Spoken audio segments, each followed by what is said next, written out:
Assalamualaikum warahmatullahi wabarakatuh.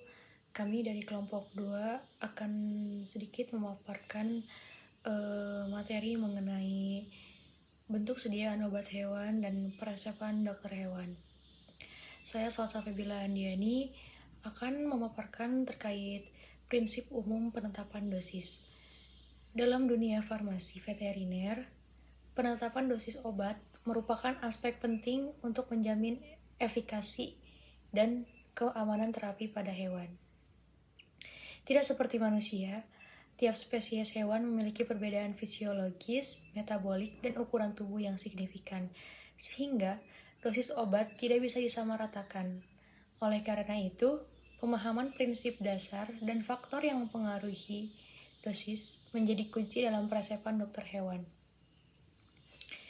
Dosis obat hewan juga berkaitan erat dengan bentuk sediaan, cara pemberian, serta respon farmakologis yang diharapkan.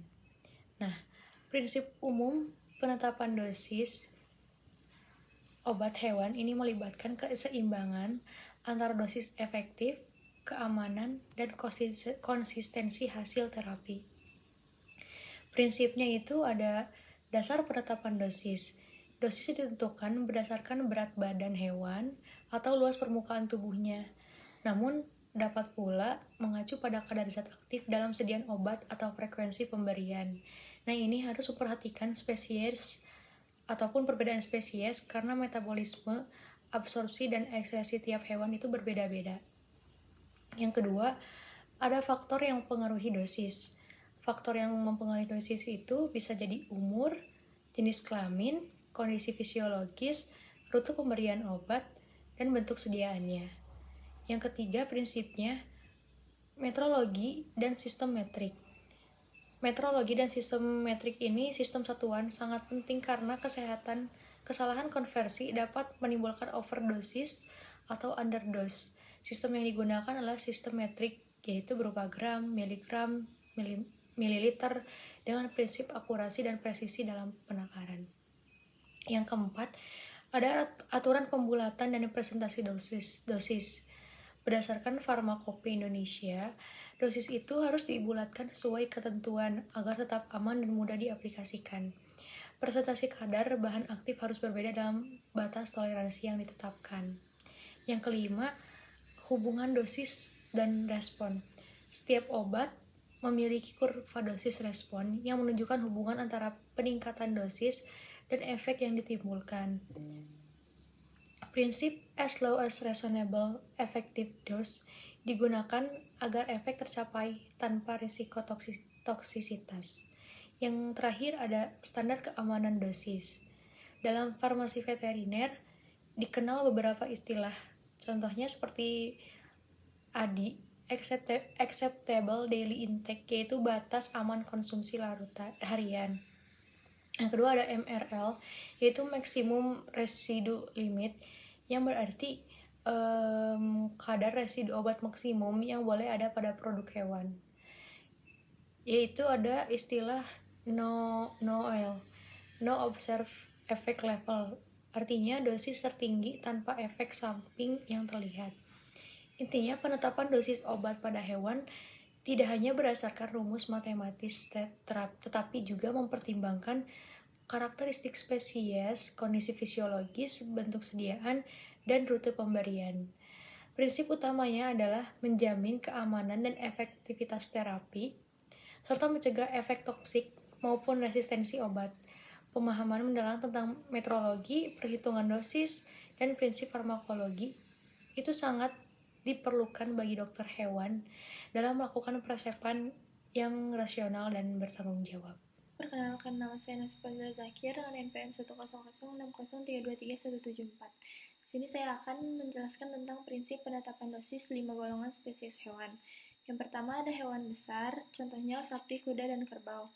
Dosisnya dihitung berdasarkan berat badan karena metabolisme hewan besar lebih lambat, sehingga dosis per kilogram umumnya lebih kecil. Volume sediaan disesuaikan dengan kemampuan pemberian dan waktu paruh obat yang lebih panjang, serta memperhatikan risiko residu pada produk ternak. Yang kedua ada hewan kecil, contohnya anjing dan kucing. Hewan kecil memerlukan dosis lebih tinggi per kilogram karena metabolismenya cepat. Perbedaan spesies harus diperhatikan sebab beberapa obat aman untuk anjing namun toksik bagi kucing. Bentuk sediaan disesuaikan agar mudah diberikan dan aman terhadap resiko overdosis. Yang ketiga ada unggas, contohnya ayam, bebek, dan burung. Dosis ditetapkan berdasarkan konsumsi air atau pakan harian, karena obat diberikan secara massal.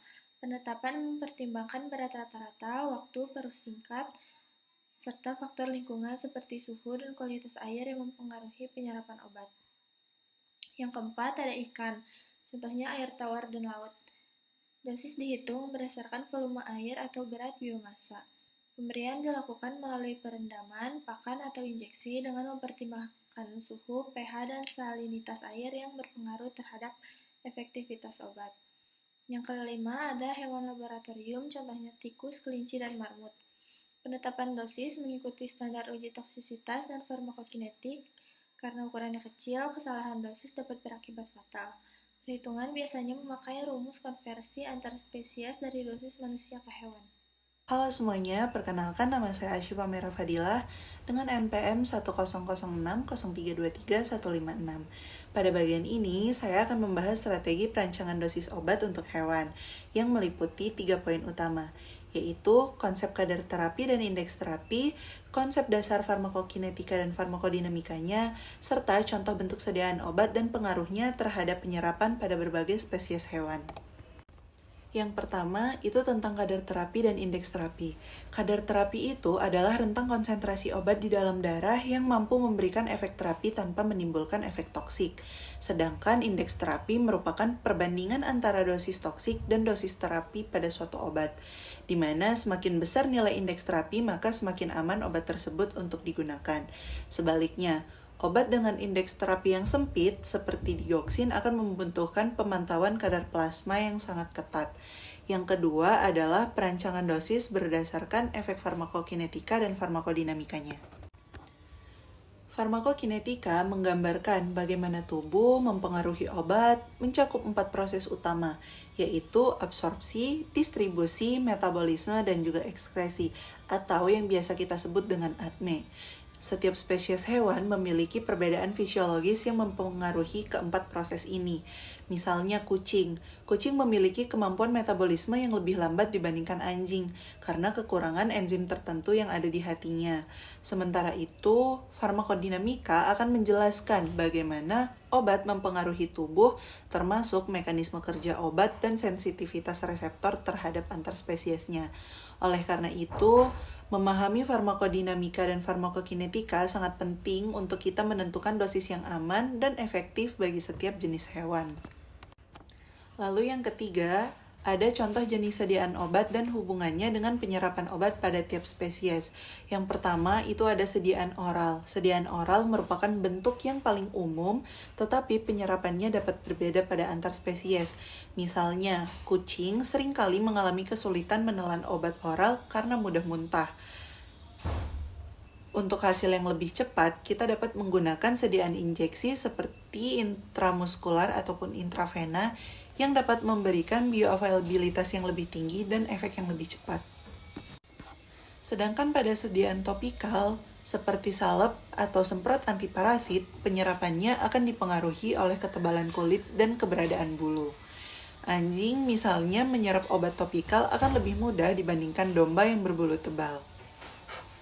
Jadi dapat kita simpulkan bahwa strategi perancangan dosis obat hewan harus memperhatikan kadar terapi, indeks terapi, prinsip farmakokinetika dan farmakodinamikanya, serta bentuk sediaan yang sesuai dengan spesies hewan tertentu. Dengan perancangan dosis yang tepat, efek terapi dapat dicapai secara maksimal sekaligus meminimalisir resiko toksisitas. Perkenalkan, nama saya Zawa Denita Octavia dengan NPM 100600323 Di sini saya akan menjelaskan tentang penyesuaian dosis obat hewan. Penyesuaian dosis obat hewan harus mempertimbangkan bentuk sediaan karena setiap bentuk memiliki karakteristik yang berbeda. Yang pertama ada tablet atau bolus. Dosis ini disesuaikan dengan bobot tubuh dan kemampuan menelan. Contohnya ada oksite tetrasiklin. Bolus untuk sapi dibuat slow release agar kadar obat bertahan lama di tubuh. Yang kedua ada injeksi atau parenteral. Nah, dosis ini disesuaikan dengan kecepatan absorpsi dan rute pemberian. Ada intramuskular, intravena, dan yang lainnya. Contohnya yaitu ada enrofloxacin, injeksi pada ayam atau sapi. Nah, dosis ini lebih kecil dibandingkan dengan oral karena bioavailabilitasnya itu tinggi. Selanjutnya ada pakan medikasi. Nah, dosis ini dihitung berdasarkan konsumsi pakan harian per kilogram berat badan. Contohnya ada amoksisilin dalam pakan ayam.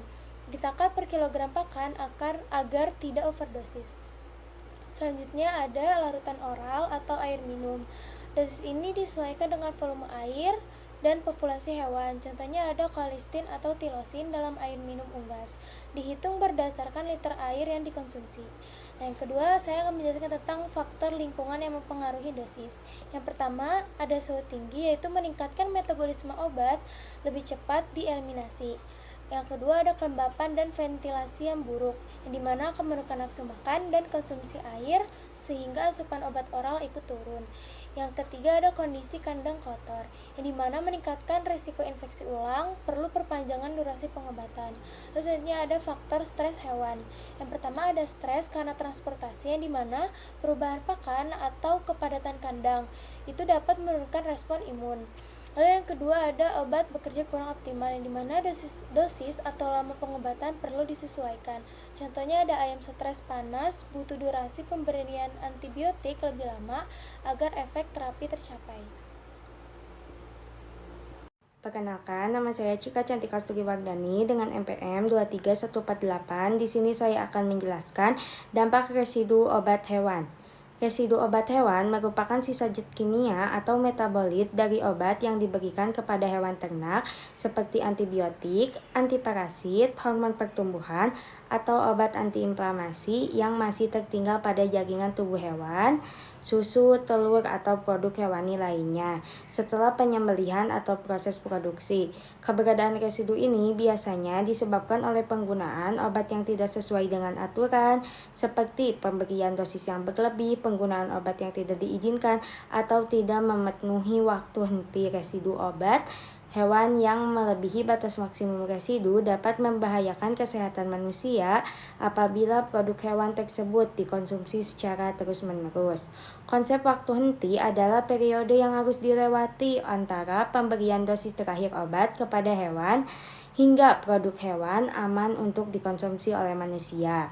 Waktu henti ini ditetapkan agar kadar residu obat menurun hingga berada di bawah batas aman yang telah ditentukan oleh Badan Pengawas Obat seperti PAO, WHO, dan BPOM. Kegagalan dalam memenuhi waktu henti dapat menyebabkan akumulasi residu dalam tubuh manusia setelah mengonsumsi produk hewani yang terkontaminasi. Oleh karena itu, penerapan waktu henti yang ketat menjadi langkah penting dalam menjamin keamanan pangan asal hewan. Dampak residu antibiotik atau hormon dalam produk hewan terhadap kesehatan manusia sangat signifikan. Residu antibiotik dapat menyebabkan reaksi alergi, gangguan resistensi antimikroba, di mana suatu kondisi ketika bakteri menjadi kebal terhadap antibiotik sehingga infeksi menjadi sulit diobati. Sementara itu, residu hormon sintesis seperti estrogen dalam produk daging dapat mengganggu sistem endokrin pada manusia, meningkatkan risiko gangguan reproduksi, serta kemungkinan memicu perkembangan kanker hormon dependent seperti kanker payudara atau prostat. Oleh sebab itu, pengawasan terhadap penggunaan obat hewan termasuk antibiotik dan hormon harus dilakukan secara ketat sesuai dengan regulasi internasional dan nasional. Sebagai penutup, keberadaan residu obat hewan dalam bahan pangan hewani merupakan isu penting dalam keamanan pangan. Upaya pencegahan dapat dilakukan dengan penerapan Good Veterinary Practice atau GVP, pemantauan residu secara rutin, serta edukasi kepada peternak mengenai bahaya penggunaan obat tanpa pengawasan dengan hewan. Pemerintahan juga berperan penting dalam menerapkan standar residu maksimum dan memperkuat sistem pengawasan pangan agar masyarakat terlindungi dari dampak negatif residu kimianya.